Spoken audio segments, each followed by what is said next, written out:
अहमदाबादमधील अपघातग्रस्त विमानाचा भाग क्रेनच्या मदतीने आज हटवण्यात आला। अपघाताच्या तिसऱ्या दिवसानंतर विमानाचा हा भाग हटवण्यात यश आलेलं आहे। घटनास्थळावरून आतापर्यंत 274 जणांचे मृतदेह सापडले आहेत।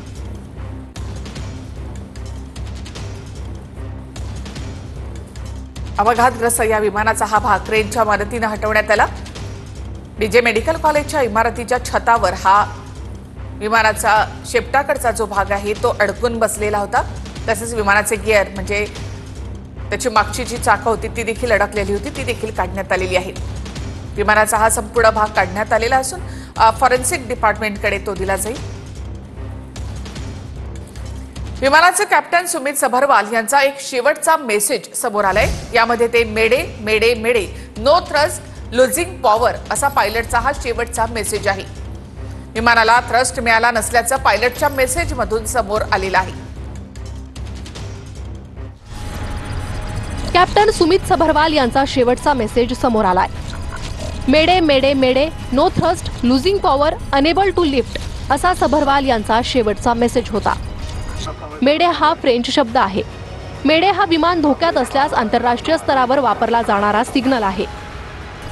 जर एखाद्या विमानात गंभीर तांत्रिक बिघाड असेल किंवा ते अपघाताच्या स्थितीत असेल तर पायलट मेडे मेडे मेडे असा संदेश पाठवतो।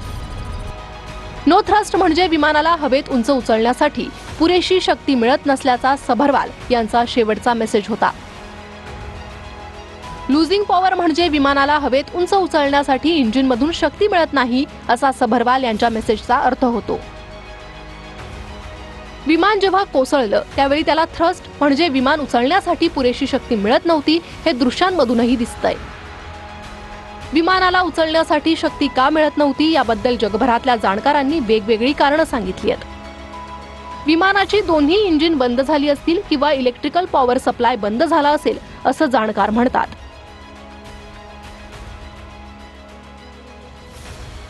विमान हवेत उडण्यासाठी शक्ती इंजिनला पुरेसा इंधन पुरवठा होत नसल्यानेही असा प्रकार घडू शकतो असं जाणकारांचं मत आहे। दरम्यान सरकारनं या विमानाचा ब्लॅक बॉक्स सापडला असल्याचं जाहीर केलंय। या विमान अपघाताची चौकशी करण्यासाठी केंद्र सरकारनं एक उच्चस्तरीय चौकशी समिती गठीत केली आहे।